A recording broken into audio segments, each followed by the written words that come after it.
Previously on Beating a Dead Horse.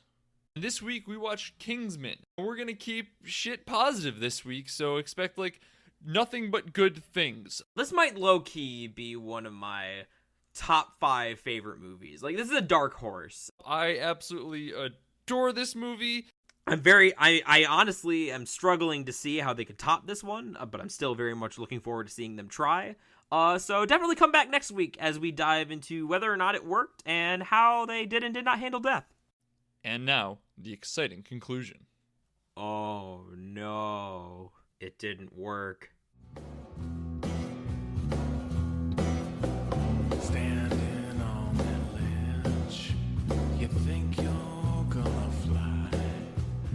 If you take that long last step, we'll have to say goodbye. Whoa, whoa, whoa. Hello and welcome to Beating a Dead Horse proper. I'm your host, Sean McKinda. And I'm your host, Jackson Keller. And in case it's not obvious, we did in fact see Kingsman, The Golden Circle.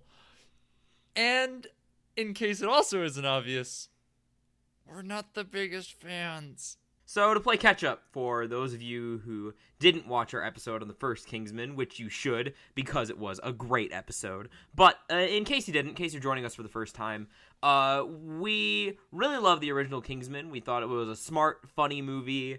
We're in the camp that thinks it was being subversive in addition to being crass instead of just being crass. But Sean, you can speak for yourself, but basically walking out of the movie, I had 2 major thoughts. The first was that I thought that Kingsman: The Golden Circle was very much the movie that everyone accused Kingsman: The Secret Service of being. It was bigger, it was dumber, it was louder, it was more sexist, it was, everything that the original Kingsman was or was not, just, pumped up.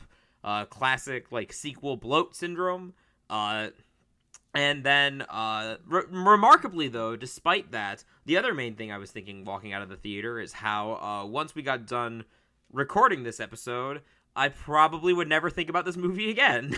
I want to agree with you that it's gonna be gone. I'm not gonna remember this movie, which I would say is the cardinal sin of movies. You want something to remember your movie by, and I'm already forgetting this one as we talk. I didn't think it was, there was nothing about it. All right, let me put it this way. It was sexist. It was over the top, but not really in a fun way. It was really in a boring way. An exhausting way, I would say. Yeah. This movie was way too fucking long, for one thing. 2.5 hours. Are you kidding me? Yeah, it didn't really deliver anything new. It just kind of built on ideas that have already been established in the prior one. So, it's not a good movie. It wasn't... I could think of worse ways to spend an afternoon. There were still some moments that I laughed, and there were still some moments that I enjoyed and thought were, worthwhile if they weren't in this movie. But overall, it was... I'm not gonna remember it. I'm gonna forget about it because it was forgettable. If it's gonna be one of those movies that's gonna show up on AMC, the channel, and if you're watching, go ahead and just zone out on a Saturday afternoon. If you're, sick and physically cannot reach the remote to change the channel, and no one else is entering home. Different states of consciousness, slipping between the world of dream and reality and catching glimpses of it for brief, tepid moments. Yeah, then it's a good movie and you might enjoy it. Otherwise, I would say, I don't know, skip it. It's not worth it. It's fine. I wish it was better, but it wasn't. Yeah, overall, just hugely disappointing to me.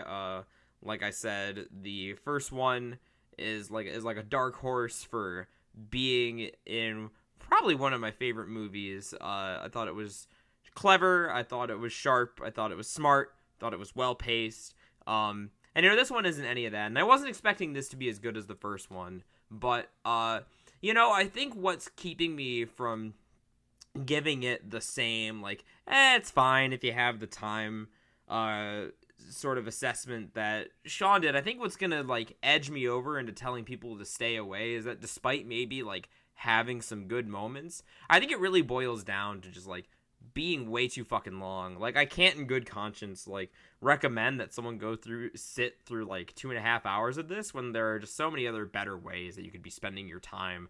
Like, I would have probably, we didn't give a glowing review to it, but, like, I would tell someone to go see it over this, probably. Like, that had a few, it felt a little bit more like a cohesive movie that you might get something out of. This just felt like noise, sound, and fury. Yeah, I keep kind of coming back to it in my head every now and again. Not necessarily like a positive way, but just kind of like yeah, that was kind of a cool scene, or I like how they shot that, or just little things like that. I'm not going to do that with this movie. I didn't think about it. I haven't thought about it since we saw it like 3 days ago, and that sucks, honestly. I wish I had something more positive to say about it. I saw this movie last night, like, literally, like, the last showing, and already that, like, I kept thinking, like, oh, it did have its moments, there were some things that I did like about it, but already I'm struggling to think about what those were, so I guess, let's dive into spoilers before everything leaves us, like, completely. Just drips out of our ears as we're talking. Yeah. Alright, so yeah, we're gonna open this up with a pretty much comprehensive plot summary on what Kingsman 2 is. So, like, heavy spoilers from the get-go if you're one of the people that normally stick around for a couple minutes.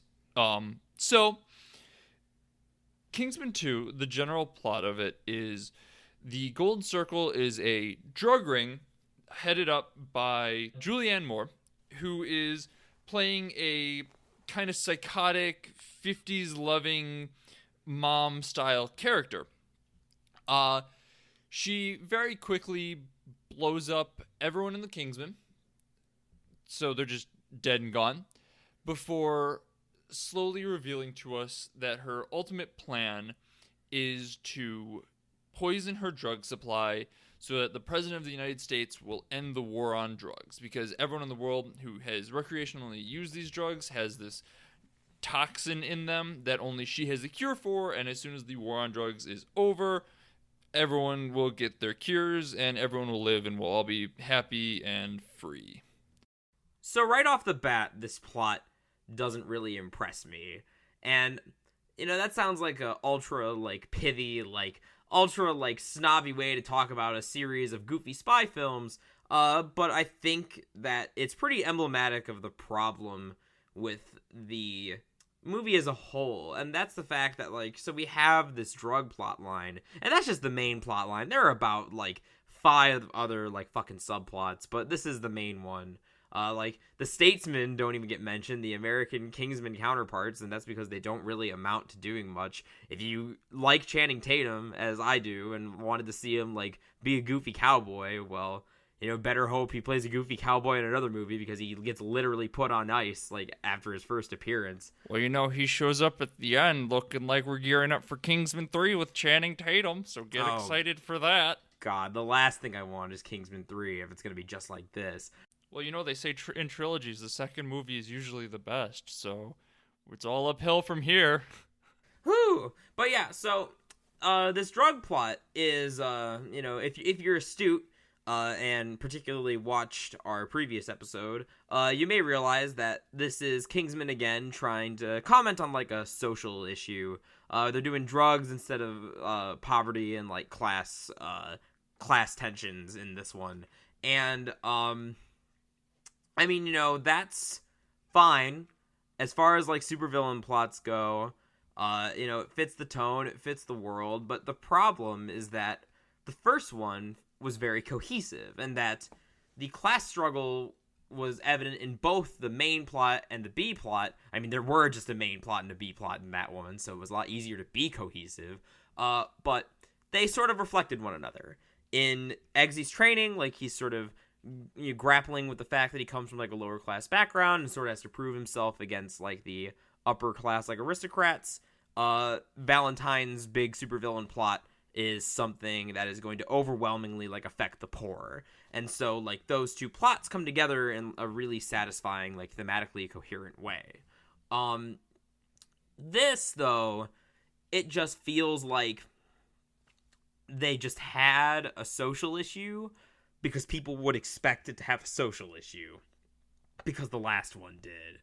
And really the only clever thing about it, one of the few elements about the movie that I can say I enjoyed very much was that the twist in the sort of the wrench in the plan is that the president is just going to allow it to happen because he's your he's like a piece of shit that is like just let the drug users die, like they're all criminals, and like this Julianne Moore is doing us a favor, and he's not like explicitly Donald Trump.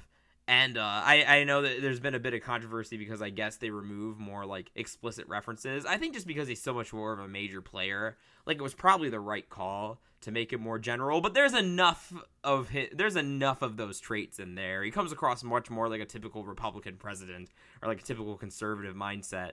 Plus, I think there's on top of the fact that they clearly used Obama in the last movie. You would expect it to be, even if it's not explicit. They're clearly not shying away from mockery of the actual president. Yeah. And Obama was, you only saw him from the back of his head. He didn't have like a major role in this. So it probably would have been a little tougher to like integrate this particular president like that. Anyways, so I really like the that twist. It feels very natural, and it's one of the few like statements in the film that it seems like is actually being clever and like commenting on like the way like people view things in society. But the problem with it really is that not much comes of it. It doesn't really affect like what the Kingsmen have to do if the president just like said like we can't like submit to the will of terrorists, and like it would have been the exact same thing. They don't like have a confrontation with the president, which might have been more fun than the actual confrontation with Julianne Moore was. Well, the confrontation with the president was done through Oberyn Martell. Yeah, and I think that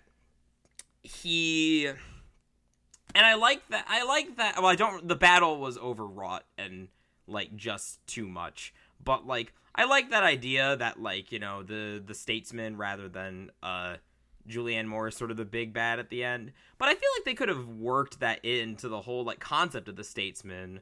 Like, as it is, they just sort of exist to, like, be the Kingsmen, but cowboys and whiskey instead of James Bond and suits. So, like, if they had actually been, like, working for the president and, like, not, like, a weirdly independent intelligence agency, and like the final battle was like in the Oval Office with Pedro Pascal confronting them in the end. That might have been more satisfying and maybe had a bit more like weight to it.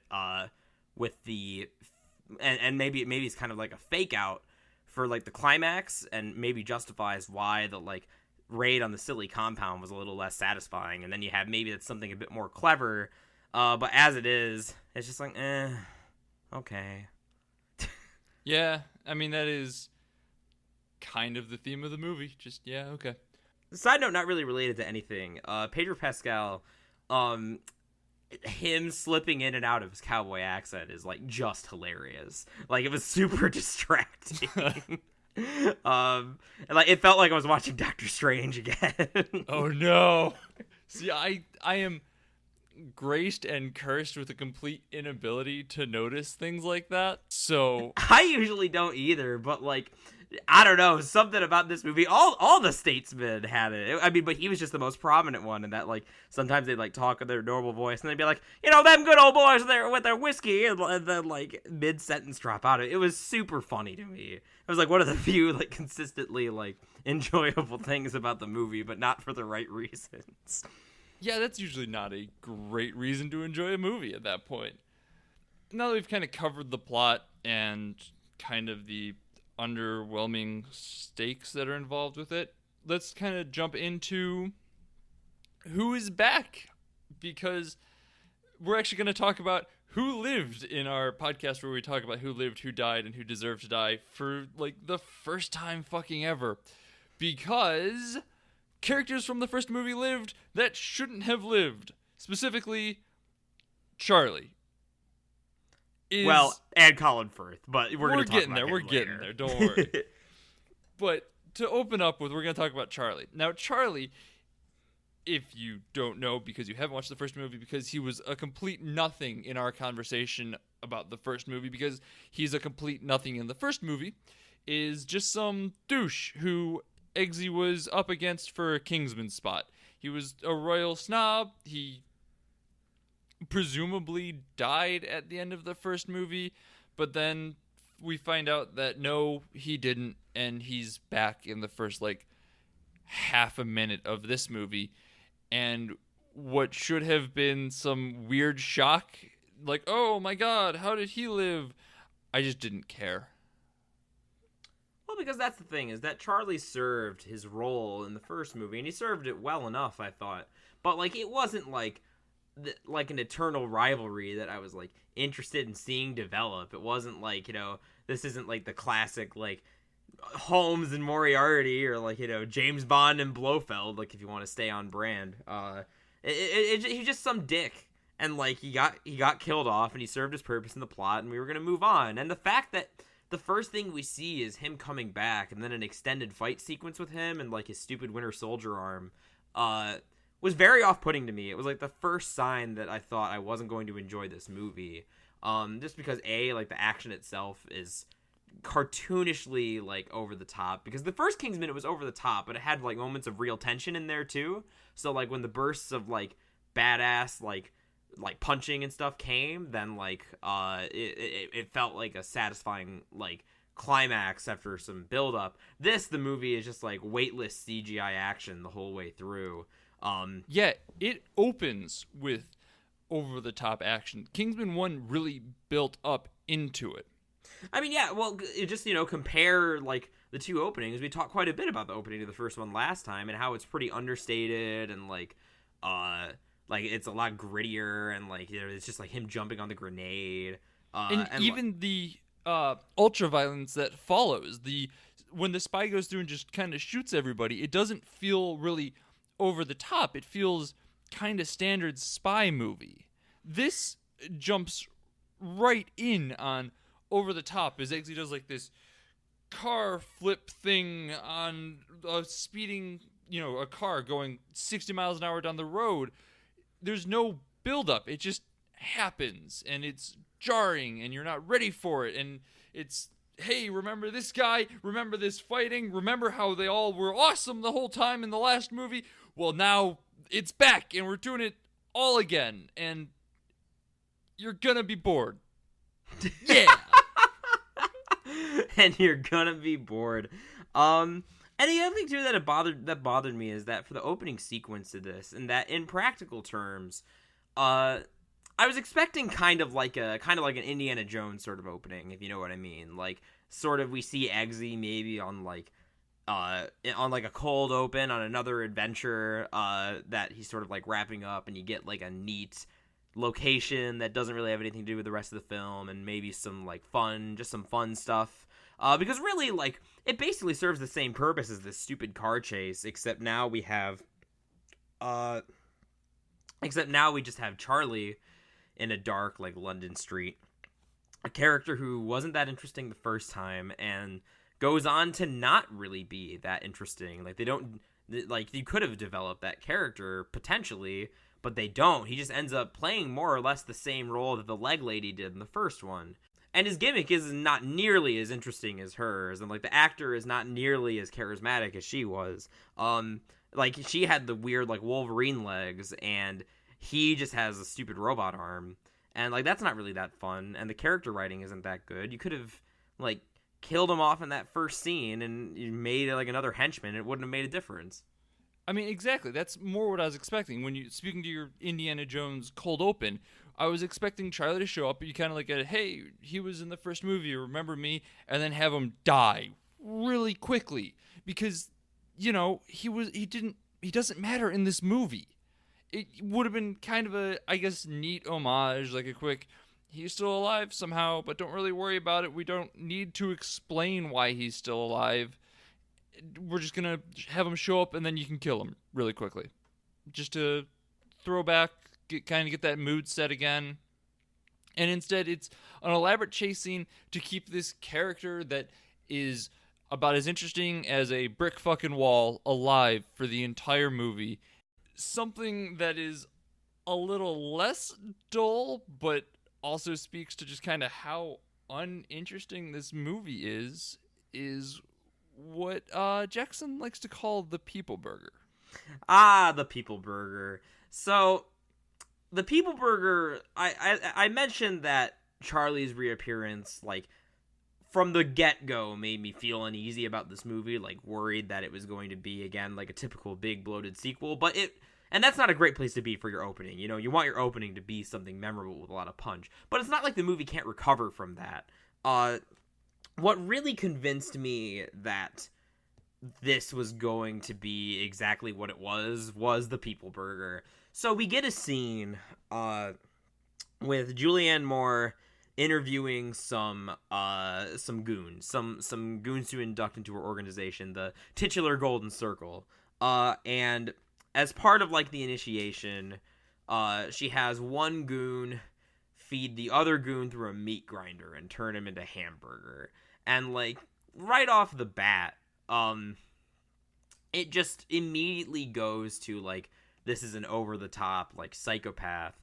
And compared to the last movie's villain, who was over the top, but, like, in a fun way, who had a plan that was, like, twisted, but you could see from, like, how it, in his point of view, how it was, like, sensible. It made sense for, like, a character. Valentine wasn't the sort of person to just off someone for no reason. His plan, he was pretty pragmatic about everything. Like, he could have killed the Richies that he was kidnapping in order to, like, have his great new society or whatever, but he didn't. He kept them locked up even if they didn't agree with him.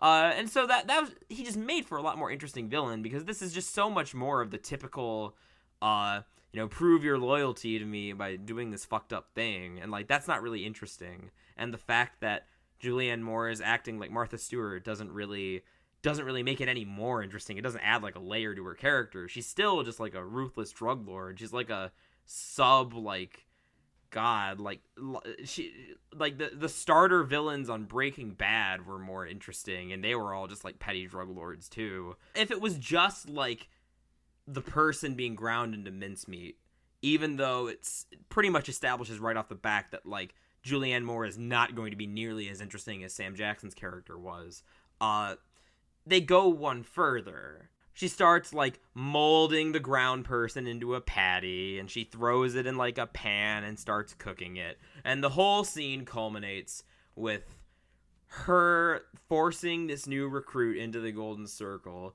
to eat the guy that she just ground up. And it's really gross. And I'm not, like, someone who's got, like, a super weak stomach that, like, was like, ugh, like, this is so gross. How dare a movie do this kind of thing? I was just, if anything, I was just disappointed in the movie. Like, I'm not mad. I'm just disappointed. but exactly, and that's how I felt about a lot of this movie. And like for example, we're not gonna go into much detail on this because it's a little bit outside of our wheelhouse on death. But let's just say if you hated the butt sex joke at the end of the first movie, boy howdy, are you gonna hate, like, a major plot point, a major scene in this one. Like, they just took everything that was, like, crass or gross or uncomfortable, and they were just like, okay, how can we outdo ourselves? How can we make it more crass? How can we make it more uncomfortable? And thus, the people burger. There is literally no reason for it other than just to gross you out. It feels like they literally did that joke on, like, a South Park episode from, like, 20 years ago. It's literally just like a small child, like, saying something to be edgy. And it was, again, like, I wasn't, like, disgusted, just disappointed. I mean, compare that to our villain of the first one's first kill, where the guy gets bisected. it's not really gratuitous. You definitely see that he's bisected. You see some innards as it kind of goes through, but you don't really, it's not focused on. It's more just a flash in the pan, pun not intended, death, where you really suddenly go, oh shit, this is what we're dealing with. This one is long, it is drawn out. You see what's coming almost immediately, and it doesn't give the villain any sort of weight as it did in the first one. Because the first one, we had seen grenades and guns as modes of killing, and then all of a sudden the ante is just completely upped.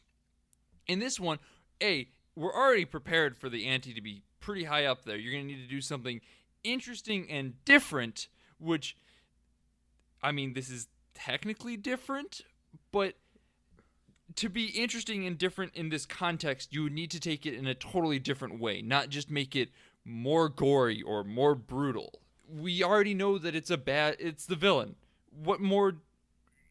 She's unhinged? Great. There's a million ways to show that, and one-upping your previous movie is not how you do it. It's how you get the audience bored because we already know what's happening. It was a dumb scene, and you know what we get from that scene? We get one thing from that scene, and that is the term people burger. That is it. And that's all. And that's all she wrote. Kingsman 2 added people burger into my lexicon. Great. Thanks. Great. Speaking of shitty things, though, I alluded to some sexism earlier, so let's go into a way that is more relevant, shall we? Yeah, let's talk about sexism in this movie. Specifically, how just absolutely shitty the female characters are treated in this. So people definitely have some criticism of the first one for sexism and some kind of off-color jokes and just poor treatment of their female characters. There's an argument that has been made that it is kind of in the style of Bond villains, or Bond movies rather, and it is it fits the kind of tongue-in-cheekness of the movie. Take it how you will. I disagree, but I still like the first movie. I just understand that not everything about it's great. This movie takes the slight discomfort I had with the first movie, jacks it up to 11 with almost all of the female characters, and then takes the one female character that they were gonna do really well and like set up to be good and awesome, and kills her after about 4 lines of dialogue, and I was so upset. So Roxy is another character from the first Kingsman who was with Eggsy trying to become a Kingsman. She actually is the one who succeeds in being a Kingsman from the test. Eggsy gets it because he saved the world and, all that type of shit. So she's badass in her own right because she is the only one. She's essentially the elite of the elite. She is clearly capable, clearly awesome. And throughout the first movie, Eggsy and Roxy kind of have a will they, won't they type thing going on that it was fine. There was nothing really wrong with it. It was just kind of cute and a side plot. However, in this movie, it's shown that Eggsy ends up with the princess, the maker of the butt sex joke from the first movie, and he and Roxy have just become platonic best friends, which is a really cool thing to see in a movie. A woman who is incredibly competent, who is able to do everything that Eggsy can, presumably better, and is not a love interest. She would have just been someone who is there to assist in the movie and be badass and awesome and a best friend, and I was really looking forward to it, and then they killed her with a missile. Yeah, and it's and the movie leaves some room to maybe make you think that it's a fake out, that maybe you see her kind of dive away at like the last second before the missile goes off, and since we already know that Colin Firth is coming back from the trailers, like it plants the possibility that like she may have survived and like come back at like an opportune moment to do something cool. But no, that doesn't happen. They literally I mean, it's literally a case of they didn't know what to do with this character and chose to just, like, get her and the rest of the Kingsmen out of the way because they wanted to put in some wacky cowboys who don't even fucking do anything. So, like, there wasn't a purpose, even on, like, a plot level. And yeah, it is disappointing just because another criticism of the first Kingsman, just on more of, like, a plot characterization level, is that, like, Roxy didn't really have much to do, just wasn't super developed as a character. Which left, like, you know, then plenty of room, like, on the upside of that, plenty of room to, like, do something cool or fun and, like, have a fun dynamic with Eggsy. One that, as Sean has mentioned, they set up. They properly set it up, and, like, you know, you think maybe it's gonna go somewhere, and then it's just like, nah, like, we literally couldn't think of anything to do. Let's get Oberyn Martell doing a stupid cowboy accent.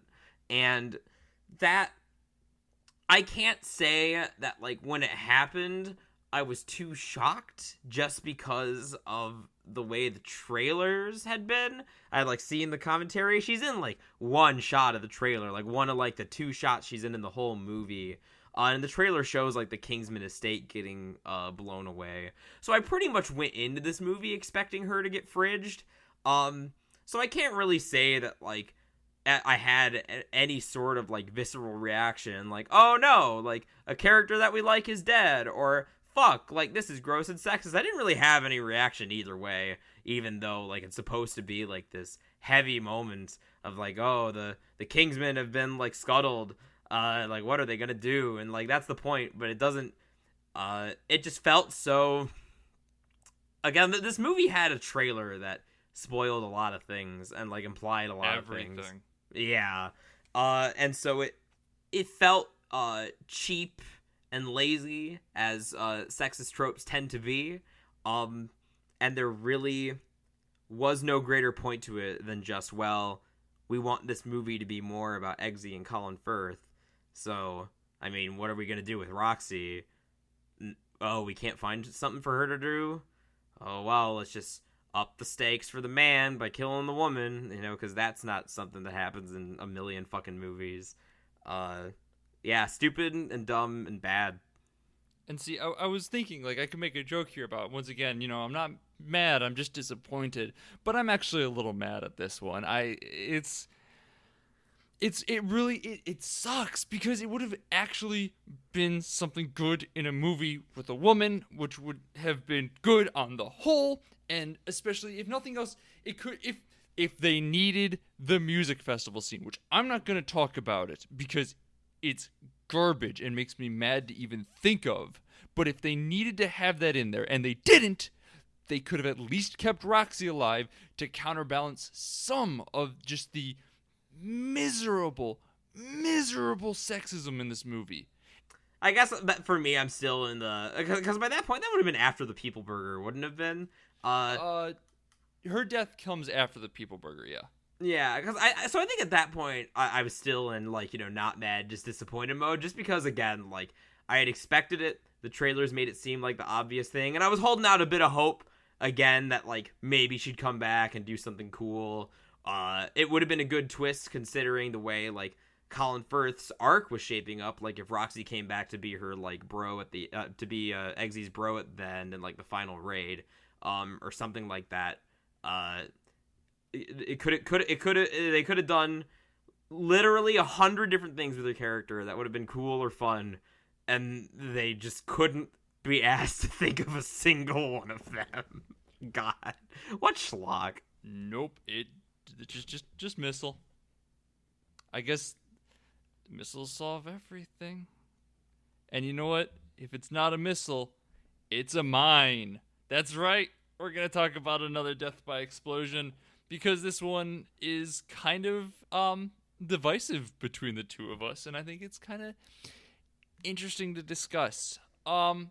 So right before the final raid, we have Merlin, who is this universe's Q, the guy who gives them all their gadgets and handles the behind-the-scenes stuff, embarking on a trek through a jungle with Colin Firth and Eggsy to go stop the bad people. Woo. And And on the way there, they're using this mine detector, just kind of beeping along, and then they stop and chat, and then as soon as they stop and chat, they step on a mine. I'm gonna ignore how stupid that is, because it gets dumber. Merlin, like, freezes the mine, shoves Eggsy off the mine, who he was the one who stepped on it, in case that's not obvious, and takes his place in a moment of self-sacrifice. And he has, as Jackson will attest, a rather cool scene. It's not a bad scene. I just don't think he needed to die in this movie. I thought it was kind of dumb, pointless. It felt like, hey, we brought someone back to life. We have to make sure that we kill someone so that it feels like there's still stakes in this world. But it ultimately, it didn't make me feel like there were stakes. It just made me feel like you're killing somebody just to kill somebody. He had no business being on this mission in the first place. I don't know why they killed him is really what it boils down to, other than to reintroduce the fact that we're not afraid to kill people. Don't worry, Colin Firth was an anomaly. That's the best I have. Like, I cannot come up with a better reason to kill someone.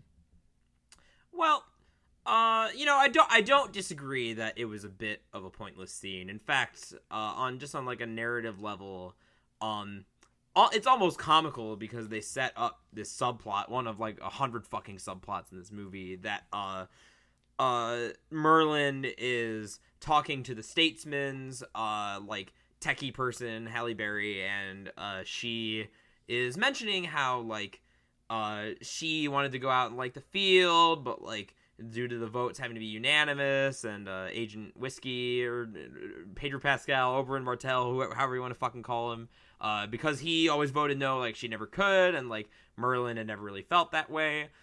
So it sets up this like maybe like character arc for him, maybe some point, but then like he just sort of goes into the field and immediately dies, and so it's almost comical how like quickly that turns around into being like an absolute nothing of a scene, of a character beat. Despite that, though, I found the sequence itself to be enough fun, to be memorable enough in a movie that was like desperately aching for something unique that just wasn't weightless CGI like flips and punching. Because as like an action beat, there are like the guards like coming in and surrounding him, and he starts singing. This had come up earlier in the movie. He starts singing like a John Denver song to try and get them to come closer and like lure them in without like getting shot. And so he starts singing very, very poorly, and in a way that I thought was pretty funny. And there's sort of this build up with like the music, and he keeps singing, and then it all like ends with him taking out all the guards. And so, as far as like a character death, yeah, I mean, did Merlin need to die? Like, probably not. But as far as like stakes, this movie already didn't like have any stakes for me. Like, I wasn't really invested in what was going on at that point. So really, I was just more or less thankful that like I was seeing something that maybe had like a bit of thought put into it, a set piece that wasn't just some like poorly composited CGI. And it's like the one thing in the movie, that and the president's like turn, that his like reveal that like he's gonna let that he's even worse than like Julianne Moore and is gonna purposefully let everyone infected with the virus die. Like, those are the only two like points in the whole movie that like stood out to me for anything other than just like a bad reason, you know? Yeah, I think one of the big reason that this scene kind of bugs me too is that the more I've been kind of marinating on it, and I can't really put it together as to why, but it's just kind of something that sticks with me, is that this scene kind of feels reminiscent of Colin Firth's death in the first movie. Really? I didn't think it was that close. See, as I said, it's hard to explain because the setup to it is different. It's a little bit more self-sacrificey. It's a little bit more just doing what he has to do at the time. It's got some kind of humor behind it. It's not just a quick pop, but at the same time, it is, because Colin Firth's character is killed and we move on, much like Merlin in this movie, where he's just kind of shot and done with. And I think that's the part that kind of resonates between the two movies for me. As I said, it's kind of tenuous, but there's something about the two scenes that are intrinsically linked in my mind. And I wish I could better explain it, but they just feel very similar, very much kind of like, I guess it might boil down to the fact that they both kind of feel like shock deaths. And while Galahad, or Colin Firth's shock death in the first one was just a quick pop, and right after the church scene was very poignant and had a very important moment to it, this kind of just felt like they're going for like a surprise character death again, without that point to it, just to kill him.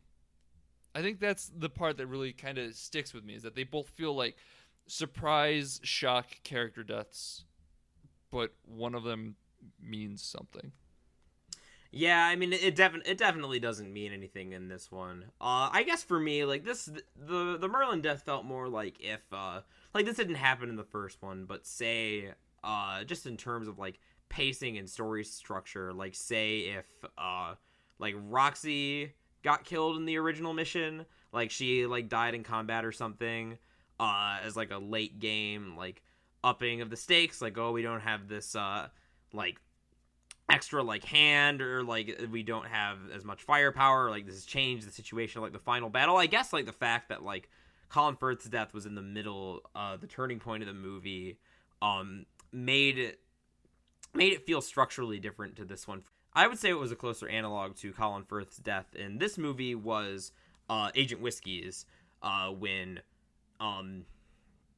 Harry, when Galahad won, when Colin Firth shoots Agent Whiskey in the head on suspicion of him being a traitor. And I think this would be a good place to start talking about Colin Firth then, because what happens to Agent Whiskey is very much tied into how they handled him coming back. And you know what, as far as like Colin Firth coming back, like that was the big question, since he was such a fun, memorable character in the first movie, and his death was like a really like impactful moment. Like that was sort of one of our big questions, like how well or how poorly were they going to handle this plot point. And I don't think it could have been worse. They could have handled it worse. They introduce maybe some interesting ideas, maybe something resembling a good arc for him, but I think in the end it just ends up feeling like fan service, just because they don't develop that arc very well, and by the end of it he's just kind of doing the Kingsman thing. I'm actually gonna kind of jump in here really quick and just point out two articles that I'm gonna be posting down below for some extra context, which is to say, first and foremost, we have Matt Singer of ScreenCrush talking about how he likes how they brought Colin Firth back, and why this feels right, in that, much like how you're saying, he just kind of goes right back to being a Kingsman. It feels very James Bondy to Mr. Singer, who has expressed it as James Bond has always been unkillable, and Colin Firth is essentially the James Bond of this movie, in that he ends up being also unkillable, which is kind of why I liked his death in the first movie, because it brought him down a couple pegs to be more human, which was awesome. But it reintroduces the idea of an unkillable super spy.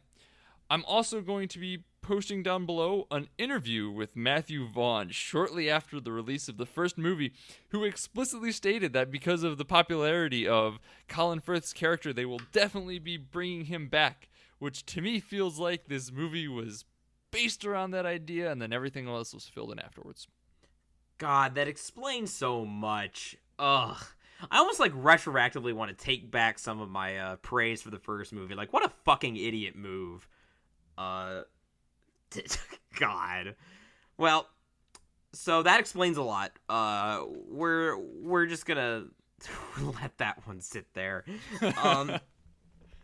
But as far as how they actually handled it, I did like how when we meet Colin Firth again, I got a soft spot for the trope of the sort of like fragile, like retired badass. Like I'm thinking like old Snake in like Metal Gear Solid 4, like he still has like all his training, but he's kind of broken both like mentally and physically, and like that sort of thing.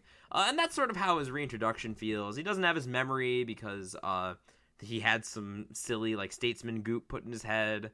They're trying to like help him remember like what being a Kingsman was like, and like when they finally do get him back after seeing him kind of like laid low as this really like pathetic shell of his former self, we get another scene in a bar, just like the like famous pub scene in the first one where he says like, manners maketh man, and he beats the shit out of all the thugs. And that seems like it's about to happen. I actually like groaned and rolled my eyes because I thought they were gonna just like, again, this movie had already gone so far on like fan service and callbacks. I was like, oh great, like here we go again. This is like the third variation of this scene that we've seen. But then when he does the like throw the glass at the minion sort of thing, he misses because he doesn't have any depth perception without his other eye, and then he starts getting the shit kicked out of him. And I thought that was a good moment, like trying to wrestle with that. And then as the movie goes on, Eggsy insists on taking Harry with him and on this important mission, and it culminates with, we get hints that like Harry's maybe like unreliable due to his like brain trauma, like he's not fully back yet.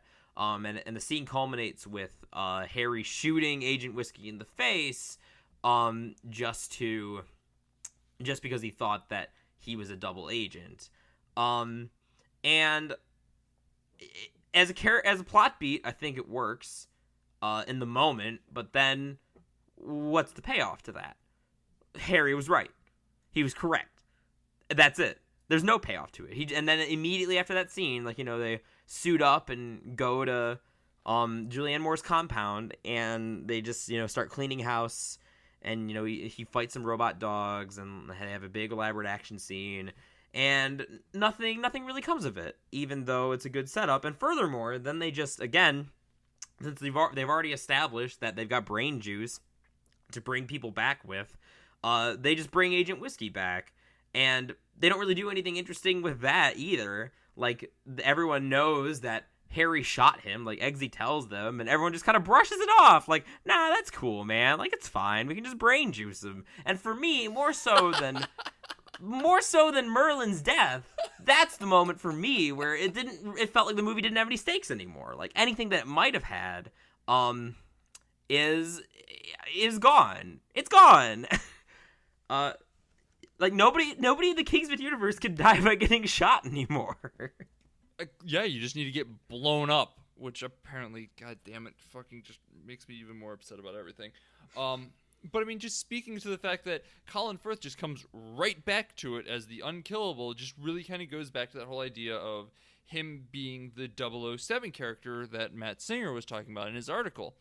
And I think that the whole setup of the first movie was that he wasn't the 007, the unkillable, because the whole setup of the first movie is that people die in this world. We see the opening scene is one of the Kingsman trainees jumping on a grenade and blowing themselves up. We watch immediately after that another Kingsman dies when Galahad dies. These are all things that say that there aren't actual super spies in this world. There are just people who are good at their job but can die. And it drives me nuts that they pretty much played him off as a super spy, as one who is immortal, and any death will be undone by magic goop, and problem is solved. We're back, and Colin Firth is alive, and he's the best again, which is boring. It's very boring. And also, again, if we want to talk about stakes, you know, you can't kill Colin Firth again. Like, he's got a nice suit of plot armor on now. Like, if you try to kill him again, you're not going to have any sort of emotional reaction this time. Because you know that he can just come back. It's just dumb at that point. There's no reason to. You're just going to look at me like, he's dead again. It becomes a joke. You can only kill someone once. I don't know. I thought maybe we'd have more to say about Colin Firth, but it looks like we don't. It was just disappointing. So yeah, I'm also going to throw down below, along with our link from Matt Singer and the interview with Colin Firth, I'm going to put down an article just about how shitty the women in this movie were treated, just because we touched on it briefly, but I think it's kind of important in this one. As I said, I can kind of write it off in the first one because the movie stands up unto itself. I shouldn't write it off because it's still important to talk about, and, you know, we need to acknowledge that it exists and everything, but I can still enjoy the movie. Shh. But I think in this one especially, we need to talk about it just because it's really, really egregious. So I'm going to throw that link down below as well. Other than that, I think all your father and I have to say is that we're disappointed. So with that, though, I think we're going to just let you know that I'm Sean McKinda. You can find me at Twitter at Sean_McKinda.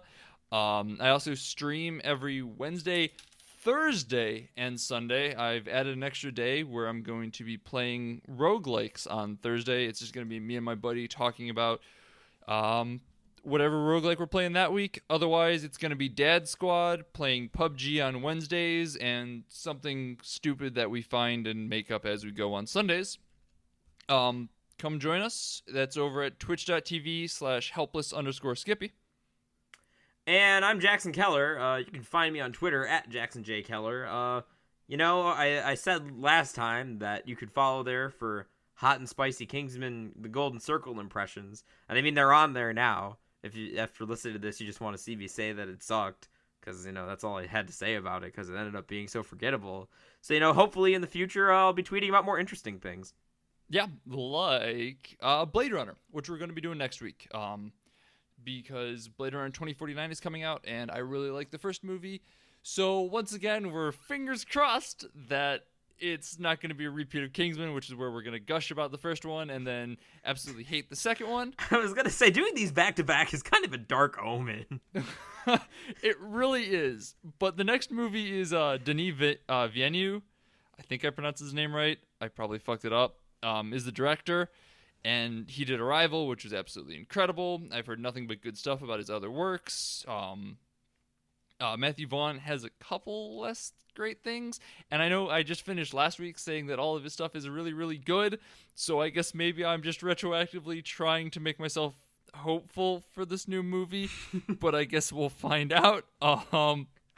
So Blade Runner's next week. Special thanks, as always, to Lords of the Highway for the use of our theme song. It is Suicide, alternate take off the album High Octane, Low Expectations. They're a band from my hometown, so please go support them. With that, though, I think I'm going to let Julianne Moore do a fine job of summarizing our feelings. Goodbye, Kingsman.